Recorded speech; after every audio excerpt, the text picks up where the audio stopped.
Chapter 10, Leavetaking. A single lantern, its shutters half closed, hung from a nail on a stall post, casting a dim light. Deep shadows swallowed most of the stalls. As Rand came through the doors from the stable yard, hard on the heels of Mat and the warder, Perrin leaped up in a rustle of straw from where he had been sitting with his back against a stall door. A heavy cloak swathed him. Lon barely paused to demand, "Did you look the way I told you, blacksmith?" "I looked," Perrin replied. "There's nobody here but us. Why would anybody hide, care, and a long life go together, blacksmith?" The warder ran a quick eye around the shadowed stable and the deeper shadows of the hayloft above, then shook his head. "No time," he muttered, half to himself. "Hurry," she says. As if to suit his words, he strode quickly to where the 5 horses stood tethered, bridled, and saddled at the back of the pool of light. 2 were the black stallion and white mare that Rand had seen before. The others, if not quite so tall or so sleek, certainly appeared to be among the best the 2 rivers had to offer. With hasty care, Lon began examining cinches and girth straps, and the leather ties that held saddlebags, waterskins, and blanket rolls behind the saddles. Rand exchanged shaky smiles with his friends, trying hard to look as if he really was eager to be off. For the first time, Mat noticed the sword at Rand's waist and pointed to it. "You becoming a warder?" He laughed, then swallowed it with a quick glance at Lon. The warder apparently took no notice. "Or at least a merchant's guard," Mat went on with a grin that seemed only a little forced. He hefted his bow. An honest man's weapon isn't good enough for him. Rand thought about flourishing the sword, but Lon being there stopped him. The warder was not even looking in his direction, but he was sure the man was aware of everything that went on around him. Instead, he said with exaggerated casualness, "It might be useful," as if wearing a sword were nothing out of the ordinary. Perrin moved, trying to hide something under his cloak. Rand glimpsed a wide leather belt encircling the apprentice blacksmith's waist, with the handle of an axe thrust through a loop on the belt. "What do you have there?" he asked. "Merchant's guard, indeed," Mat hooted. The shaggy-haired youth gave Mat a frown that suggested he had already had more than his fair share of joking, then sighed heavily and tossed back his cloak to uncover the axe. It was no common woodsman's tool. A broad half-moon blade on one side of the head and a curved spike on the other made it every bit as strange for the 2 rivers as Rand's sword. Perrin's hand rested on it with a sense of familiarity, though. Master Luhan made it about 2 years ago for a wool buyer's guard. But when it was done, the fellow wouldn't pay what he had agreed, and Master Luhan would not take less. He gave it to me when he cleared his throat, then shot Rand the same warning frown he'd given Mat when he found me practicing with it. He said I might as well have it since he couldn't make anything useful from it.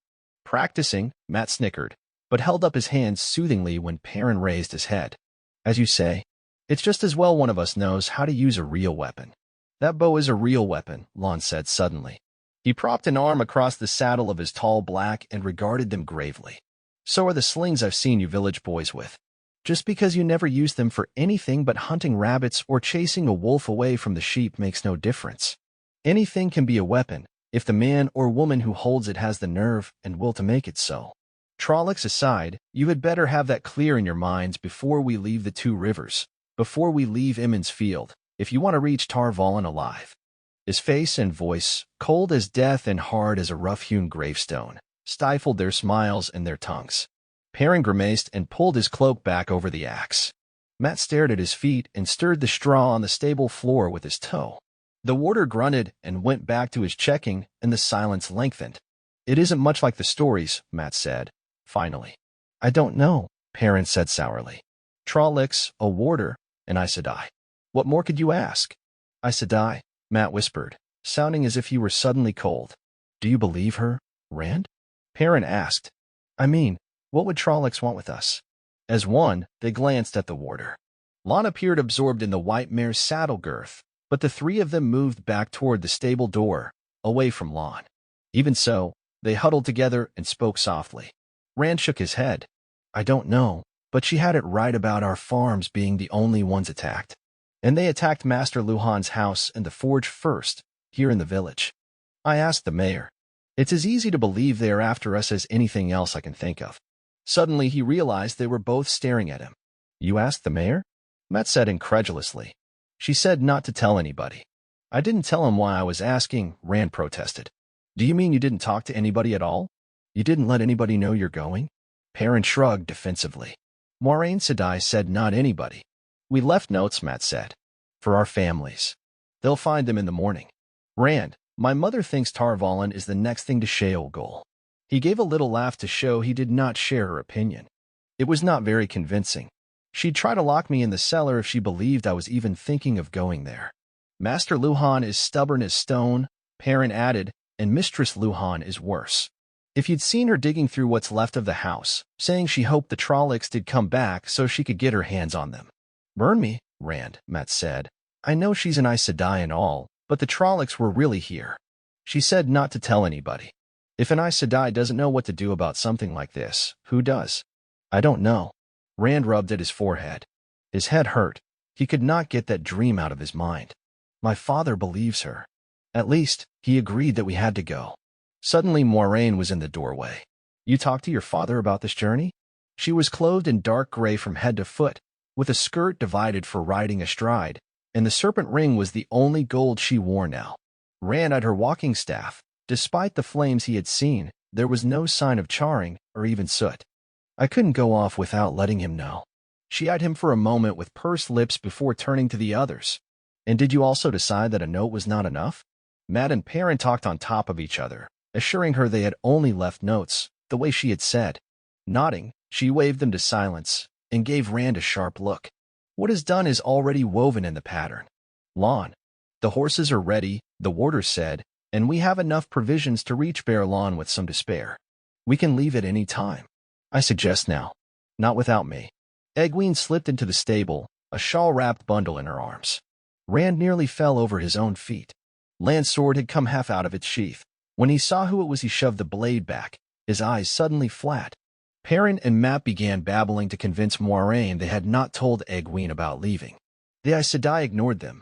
She simply looked at Egwene, tapping her lips thoughtfully with one finger. The hood of Egwene's dark brown cloak was pulled up, but not enough to hide the defiant way she faced Moiraine. I have everything I need here, including food, and I will not be left behind. I'll probably never get another chance to see the world outside the two rivers. This isn't a picnic trip into the Waterwood, Egwene, Matt growled. He stepped back when she looked at him from under lowered brows. Thank you, Matt. I wouldn't have known. Do you think you three are the only ones who want to see what's outside? I've dreamed about it as long as you have, and I don't intend to miss this chance. How did you find out we were leaving? Rand demanded. Anyway, you can't go with us. We aren't leaving for the fun of it. The Trollocs are after us. She gave him a tolerant look, and he flushed and stiffened indignantly. First, she told him patiently, I saw Matt creeping about, trying hard not to be noticed. Then I saw Perrin attempting to hide that absurd great axe under his cloak. I knew Lon had bought a horse, and it suddenly occurred to me to wonder why he needed another. And if he could buy one, he could buy others. Putting that with Matt and Perrin sneaking about like bull calves pretending to be foxes, well, I could see only one answer. I don't know if I'm surprised or not to find you here, Rand, after all your talk about daydreams. With Matt and Perrin involved, I suppose I should have known you would be in it, too. I have to go, Egwene, Rand said. All of us do, or the Trollocs will come back. The Trollocs. Egwene laughed incredulously. Rand, if you've decided to see some of the world, well and good, but please spare me any of your nonsensical tales. It's true, Perrin said as Matt began. The Trollocs, enough, Moiraine said quietly, but it cut their talk as sharply as a knife. Did anyone else notice all of this? Her voice was soft, but Egwene swallowed and drew herself up before answering. After last night, all they can think about is rebuilding, that and what to do if it happens again. They couldn't see anything else unless it was pushed under their noses. And I told no one what I suspected. No one. Very well, Moiraine said after a moment. You may come with us. A startled expression darted across Lan's face. It was gone in an instant, leaving him outwardly calm, but furious words erupted from him. No, Moiraine. It is part of the pattern, now, Lan. It is ridiculous, he retorted. There's no reason for her to come along, and every reason for her not to. There is a reason for it, Moiraine said calmly. A part of the pattern, Lan. The warder's stony face showed nothing, but he nodded slowly. But, Egwene, Rand said, the Trollocs will be chasing us. We won't be safe until we get to Tar Valon. Don't try to frighten me off, she said. I am going. Rand knew that tone of voice. He had not heard it since she decided that climbing the tallest trees was for children, but he remembered it well. If you think being chased by Trollocs will be fun, he began, but Moiraine interrupted. We have no time for this. We must be as far away as possible by daybreak. If she is left behind, Rand, she could rouse the village before we have gone a mile, and that would surely warn the Murdrel. I would not do that, Egwene protested. She can ride the Gleeman's horse, the warders said. I'll leave him enough to buy another.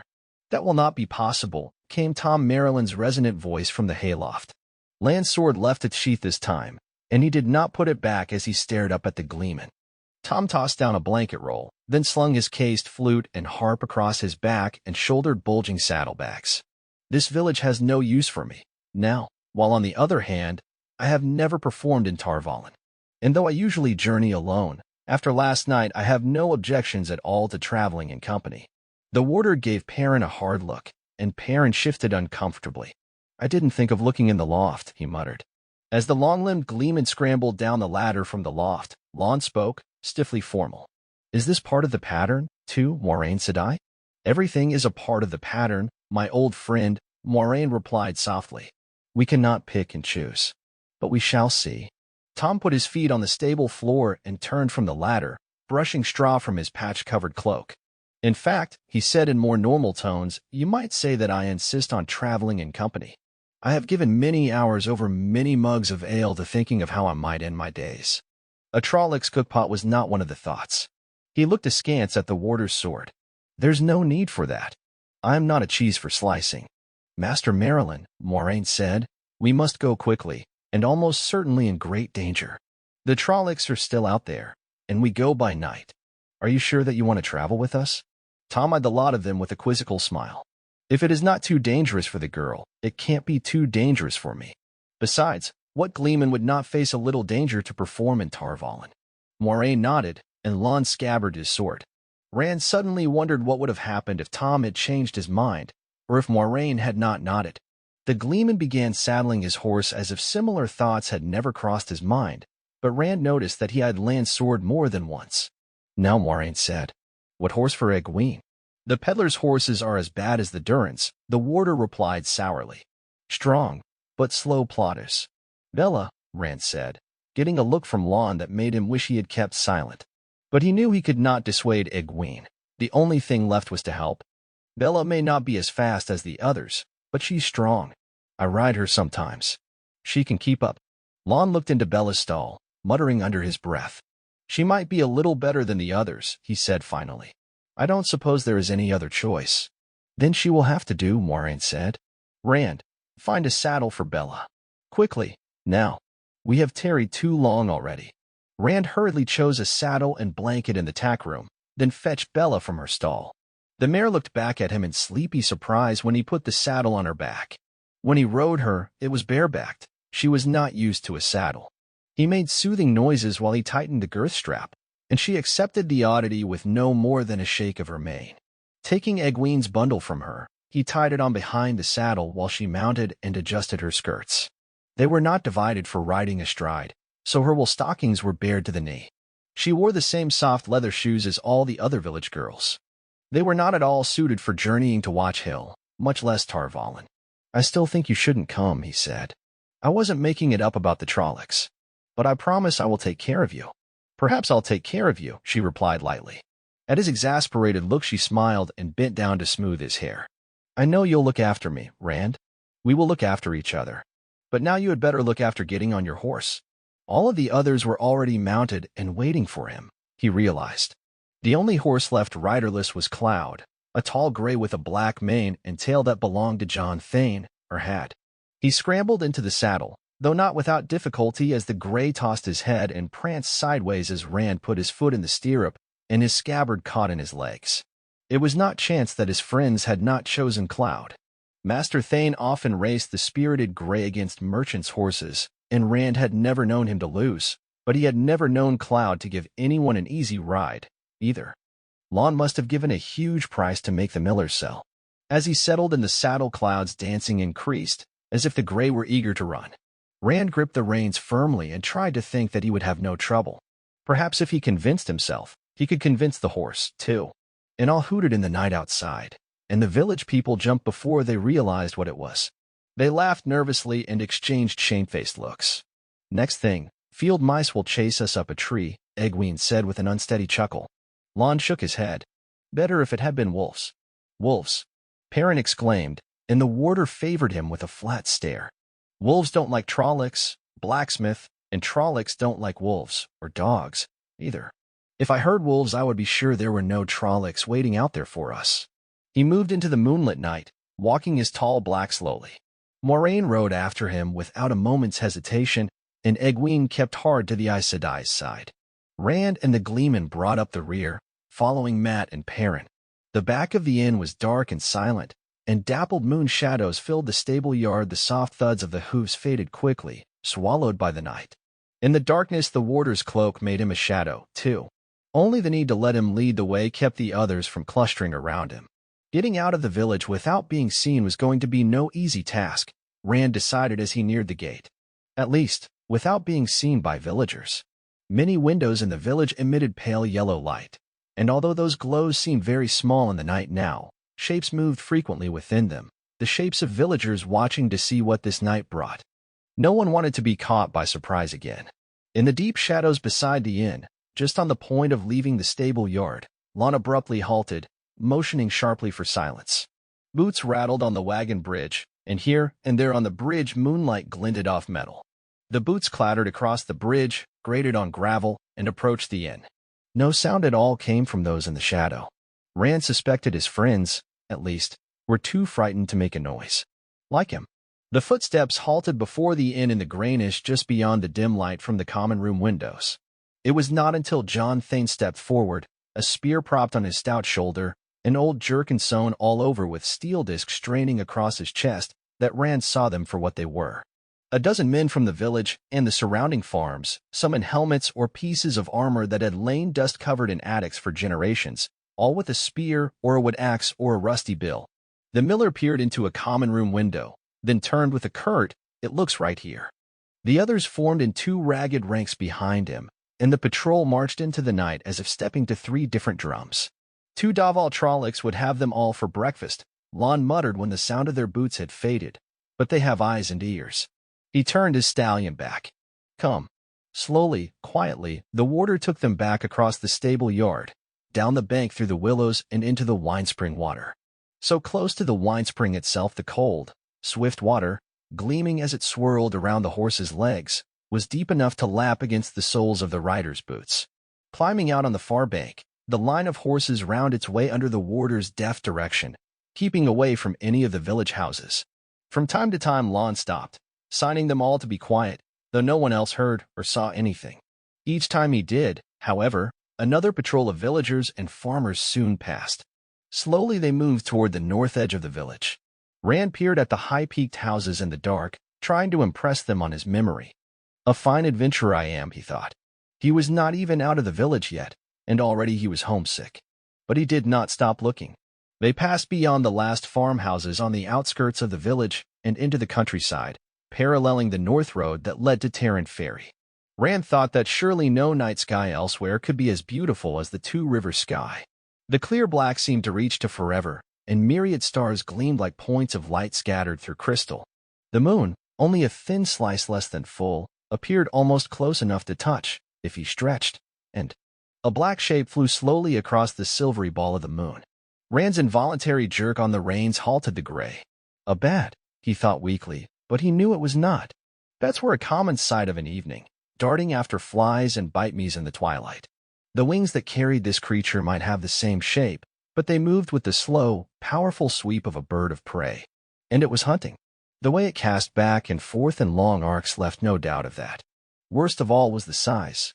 For a bat to seem so large against the moon, it would have had to be almost within arm's reach. He tried to judge in his mind how far away it must be, and how big. The body of it had to be as large as a man, and the wings. It crossed the face of the moon again, wheeling suddenly downward to be engulfed by the night. He did not realize that Lon had ridden back to him until the warder caught his arm. "What are you sitting here and staring at, boy?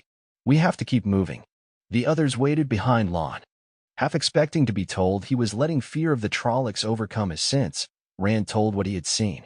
He hoped that Lon would dismiss it as a bat or a trick of his eyes. Lon growled a word, sounding as if it left a bad taste in his mouth. Draghkar. Egwene and the other two rivers folk stared at the sky nervously in all directions, but the gleeman groaned softly. Yes, Moiraine said.